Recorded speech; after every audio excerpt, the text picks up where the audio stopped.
President for the prayer.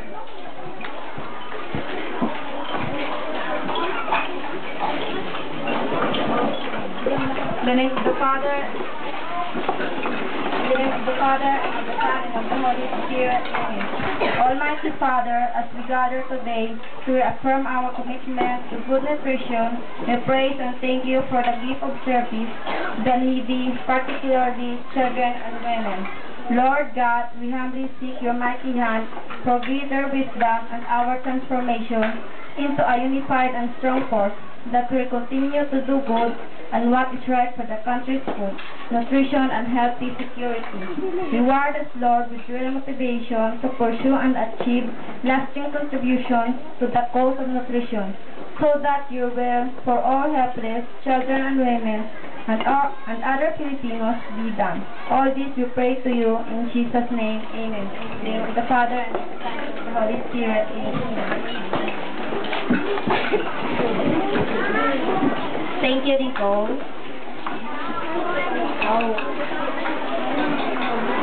At this time, let us give a round of applause to our newly elected president, our PTA president, Mr. Indelicio Bautista, for his opening remarks.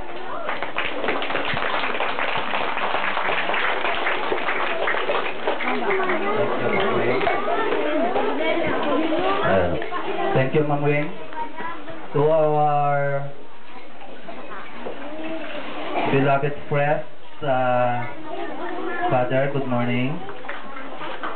Sa aton nga kagawad nga ari dito bong si Nang Rodelia, sa mga barangay officials nga ara siguro sa palibot, sa mga aton mahugod kag maalam nga principal si Ma'am Palomilio, sa tanan nga mga mahugod kit kag matandos nga mga maestra sang FB Santibanyes Memorial Elementary School,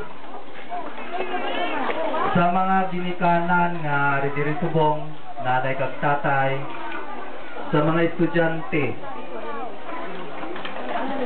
mayong agagit sa inyong tanan.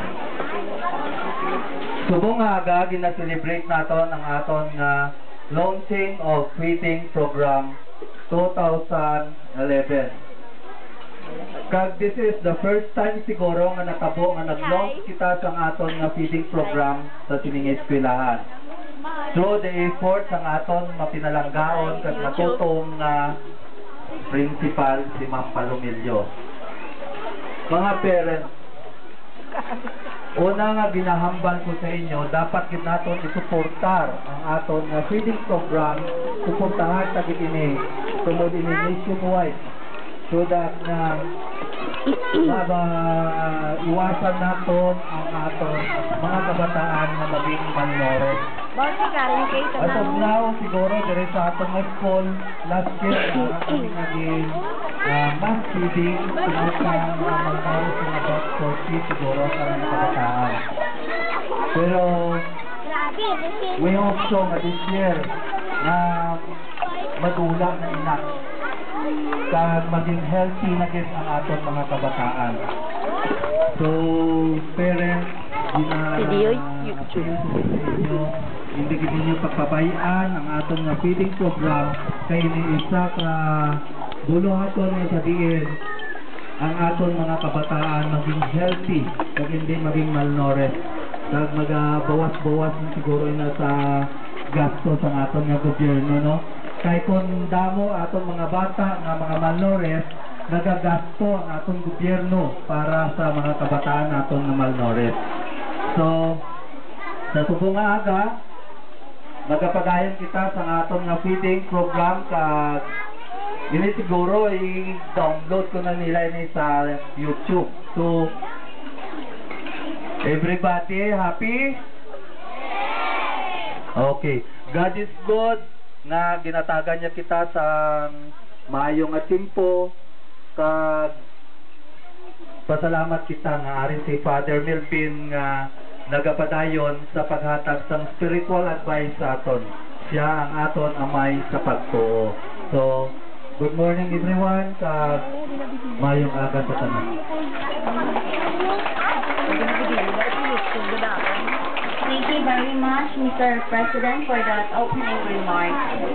Okay, again, another remark from our very own, our beloved school principal, no other than Mrs. Norimi P. Palumelio. Okay, tanan-tanan palakpak lagi, tulong mga palakpak kay ma'am.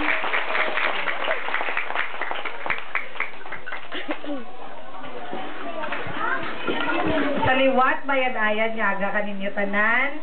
Father Melvin, thank you for your gift of person and your presence today. You had fed the soul of the 600 children, 650 I think children in the Santo Tomas Elementary School.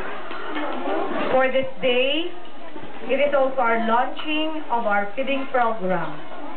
And I'm very happy also that the city government have heard our calling for the need of our children, and they give us one person who had greatly, siguro makabulig ka naton in terms of security, ano pang kinahanglanon naton sa eskwelahan. So, ang aton mayor, naghatag ka naton kay isa ka persona in person of Mrs. Melanie Panes Mamilan Dalianedja for presentation. Palakpakan nato, children. Sa subong adlaw, inpadala diri sa city official, siya nang aton official lady security guard sa school. Basi matingala ka mo, narinig si tita nyo Bibing, Bingbing, tita nyo Bingbing, para nga magbulig ka naton sa eskwelahan. So children, give the same respect kung kay ma'am ninyo, kag kay sir, give also the same respect to tita Bingbing. Okay, let us clap hands to tita Bingbing. Welcome to FJ Santibanez family, Melanie. Today, I know you have a hungry mouth. Ano po? Gutom dugid man ka mo? Unang tugo man ang kasing-kasing ninyo tulad parehas ni Jesus. Unang kasala ka mo. Karon kung maglinyahanay kita, hindi niyo pagpadupuon ng kurason ni Jesus nga nagtiklodanay ka mo kang napasong iban bangod lamang nga gusto niya makauna kagalok ang atin nga pagkaon. Did you understand, children? So at very start, siguro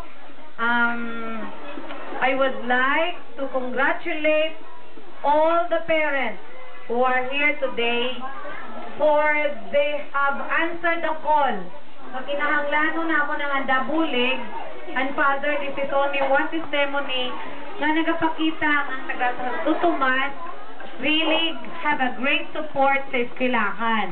So, ari sila nagbugtaw aga, kag magasto ka ng kwarta para lang na matigayon nga mahatagan sa manami nga pagkaon ng kabataan nga jatlad nga adlaw. So, mga pinalangga nga bata, palakpakan nato tanoy nanay. Especially ang teachers naton nga nag-encourage sa mga nanay nga madala ka pagkaon tulad nga adlaw. Di palakpakan liwat.